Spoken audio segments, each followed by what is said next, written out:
पाकिस्तान पे अटैक हुआ तो सऊदी अरब पे अटैक समझा जाएगा। तो इसका मतलब तो ये हुआ कि मतलब अगर पाकिस्तान ने जो कर्जे ले रखे, अगर वो कर्जे भी सऊदी अरब जो है वो अपने ऊपर अब देखते ही देखते पाकिस्तान का सारा कर्जा उड़ जाएगा। अच्छा, कर्जा कैसे उड़ जाएगा भाई, ये तो किसी ने नहीं बताया। बिकॉज अब जब पाकिस्तान साथ आता है तो पाकिस्तान के साथ न्यूक्लियर वेपन भी आता है। तो ये मास्टर स्ट्रोक है सऊदी अरब का। तो ये मास्टर स्ट्रोक है सऊदी अरेबिया का कि और कुछ नहीं आता है या नहीं आता, धमकी तो आ गई ना। हाँ। एक डिफेंस पैक्ट तो हो गया ना। अच्छा, लफ्ज आपका था कि कुछ आता है या नहीं आता, लेकिन ऑप्टिक्स की हद तक ये बड़ा मास्टर स्ट्रोक है। तो आने की बात पे क्यों सवालिया निशान अब तक बरकरार है? क्या इस मुआहदे की अभी तक तफसीलात तय नहीं हुई होंगी?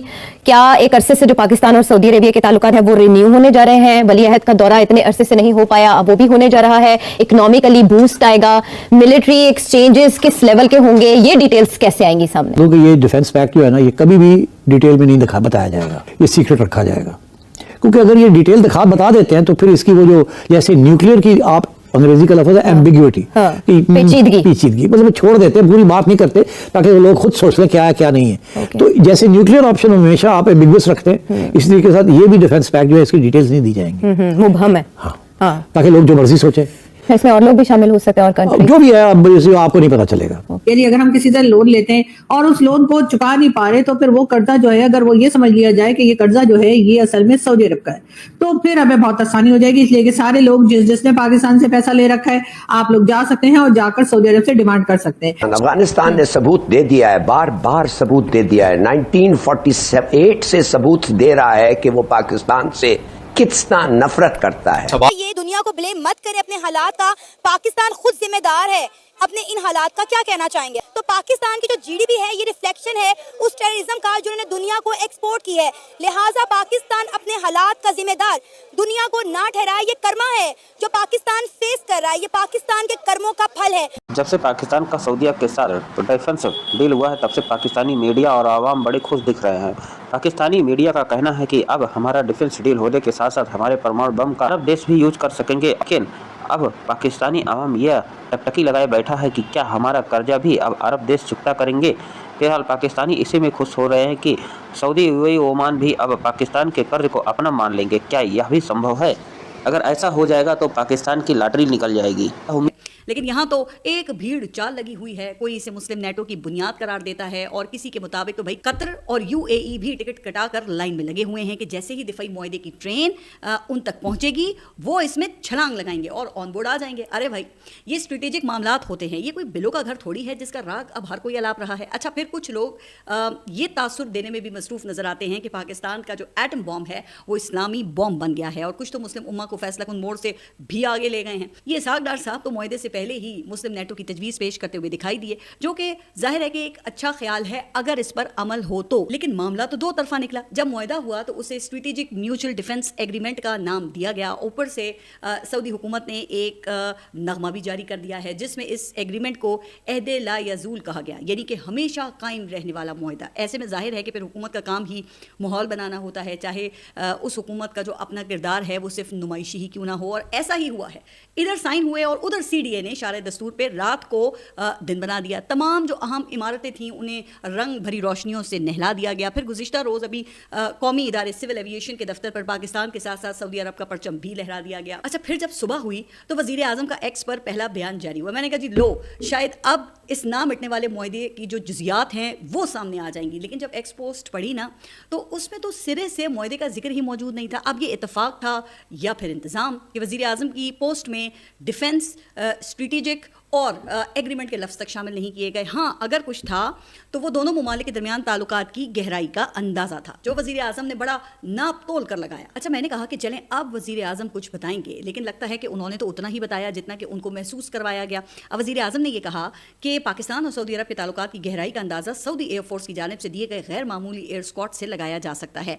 अब ये पढ़कर मुझे मुआहदे की शराइत का आइडिया तो नहीं हुआ, लेकिन इस मामले पर वज़ीर आज़म की अपनी हुदूद व क़यूद वो वाज़ेह हो गई। वज़ीर आज़म ने सिर्फ तिजारत और सरमायाकारी के शोबे में अपनी दिलचस्पी का इजहार किया, लेकिन इस ज़िम्न में भी कोई ठोस बात उनकी तरफ से नहीं की गई। चलें, हमारी दुआ है कि SIFC के फोरम से ही कोई खुशखबरी मिल जाए। शायद इसी वजह से फिर वज़ीर आज़म ने भी दुआ का ही सहारा लिया और फिर उन्होंने ये कहा कि अल्लाह करे दोनों ममालिक की दोस्ती नई बुलंदियों को छुए। लेकिन जनाब, इसका ना हरगिज़ मतलब ये नहीं है कि कोई काम नहीं हो रहा। हाँ, ये हो सकता है कि वज़ीर आज़म को बड़ा बुजुर्ग समझ कर उन्हें सिर्फ दुआ के लिए मामूर कर दिया गया हो। आखिर कुछ तो हासिल हुआ है ना, जिसकी बुनियाद पर हुकूमत से ज़्यादा हुकूमत के करीबी हल्के पुरजोश दिखाई दिए हैं। अब कुछ ने तो मौका पाकर ये खुशखबरी भी सुना दी है कि अब देखते ही देखते पाकिस्तान का सारा कर्जा उड़ जाएगा। अच्छा, कर्जा कैसे उड़ जाएगा भाई, ये तो किसी ने नहीं बताया। लेकिन इस पर मुझे बचपन का वो एक खेल याद आ गया जिसमें सारे बच्चे मिलकर बैठते थे और खेलते थे और एक बच्चा आवाज़ लगाता था चिड़िया उड़ी, तोता उड़ा, इस तरह मुख्तलिफ परिंदों के नाम लेते थे, जिस पर सब बच्चे फिर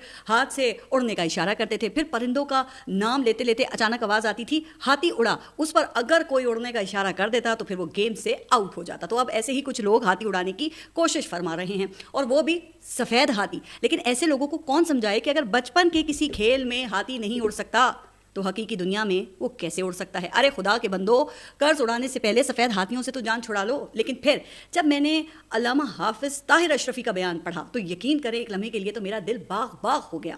उन्होंने ना चिड़िया उड़ाई और ना ही हाथी उड़ाया, बल्कि फ़लस्तीन की आज़ादी की ही नवीद सुना दी। उन्होंने ये कहा कि दुनिया में अमन चाहने वालों को दिफाई मुआहदे से नई ताकत मिलेगी और 22 सितंबर को सऊदी वली अहद मोहम्मद बिन सलमान फ़लस्तीनी रियासत पर खुशखबरी देंगे। अब जाहिर है कि ये बात ही ऐसी थी, भला मजलूम फ़लस्तीनियों की आज़ादी से बढ़कर कोई खुशखबरी हो सकती है। लेकिन फिर मैंने सोचा कि जो बात वली अहद ने मुआहदे पर दस्तखत करते हुए वज़ीर आज़म को नहीं बताई, वो ताहिर अशरफी को कैसे पता चल गई। अच्छा, फिर मुझे याद आया कि अल्लामा ताहिर अशरफी तो इमरान खान के दौर में भी सऊदी अरब के हवाले से बड़ी बड़ी पेशगोइयाँ करते थे ना, लेकिन इनमें से किसी ख्वाब को ताबीर नहीं मिली, सब बुलबुले ही साबित हुए। अब इसको आप पानी के बुलबुले समझें या बुलबुले ड्रामा समझेंगे, आप पर मुनहसर है। लेकिन खुदारा मैं ताहिर अशरफी को कोई दोष नहीं दूंगी, क्योंकि उन्होंने जो भी बातें की हैं सिद्क़ के दिल से की हैं और अपने मौकिलों की लाई हुई खबर पर एतमाद करके की हैं। लेकिन उनकी बदकिस्मती के उनकी कही हुई बात पर किसी को एतमाद या फिर यकीन नहीं है। शायद इसकी वजह भी उनके मौकिल ही हों। अब अगर वक्त आने पर मौकिलों की ज़रूरत बदल जाए तो फिर इसमें अल्लामा ताहिर अशरफी का क्या कसूर। अच्छा, इस हवाले से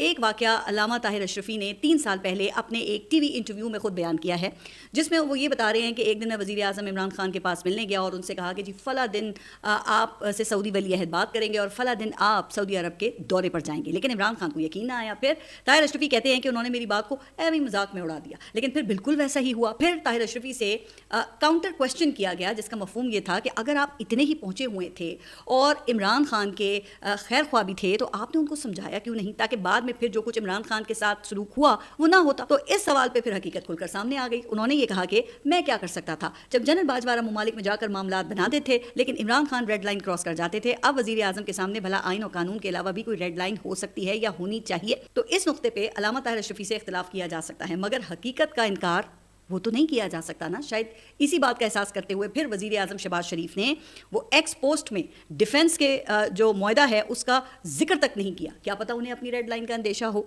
लेकिन अगर वज़ीर आज़म इस तरीके से सऊदीया और पाकिस्तान के बीच जब से डिफेंस डील हुई है तब से पाकिस्तानी आवाम के खुशी का ठिकाना न रहा है। उसे लाखों लाख अरबों डॉलर का कर्जा भी अब सऊदी से सरलता से मिल जाएगा, ऐसी उम्मीद लगाए बैठा है। अरब देशों के पास तेल और पैसों की कोई कमी नहीं है। पाकिस्तान अब उसी के लालच में डिफेंस पैक्ट डील करने में सबसे आगे की पंक्ति में खड़ा हुआ है। पाकिस्तान को यह बात पहले से ही लग रही है कि पाकिस्तान के परमाणु बम अरब देश यूज कर ले, लेकिन उसके बदले में पाकिस्तान को ढेर सारा धन और पाकिस्तान के कर्ज की अदायगी भी अरब देश कर दे, ऐसी उम्मीद लगाए पाक की आवाम बेहद खुश दिख रही है। यह तो आने वाला समय बताएगा कि क्या अरब देश के पास पाकिस्तान डिफेंस डील पैक्ट करने के बाद वह अपने सैनिकों का योगदान देगा और साथ साथ अपने हथियार भी पाकिस्तान अरब देशों को मुहैया कराएगा या बेच देगा, यह तो समय बताएगा। लेकिन अभी नाटो की तर्ज पर पाकिस्तान को फूला नहीं समा रहा कि हमें अरब देश से लोग पूछ रहे हैं और हमारे परमाणु हथियार अरब देशों के काम आएंगे। फिलहाल वह तो देखने वाली बात होगी कि क्या अमेरिका के दुनिया की सबसे पावरफुल नाटो सेना के तर्ज पर क्या अरब देशों का यह सपना पूरा हो पाएगा या सिर्फ कागजी तक सीमित ही रहेगा। फिलहाल भारत को इससे कोई बहुत ज़्यादा चिंता की बात नहीं है, क्योंकि अरब देश पुराने भारत के मित्र ही हैं और पाकिस्तान की अगर बात छोड़ दे तो बाकी सारे देश का भारत से पुराना रिश्ता रहा है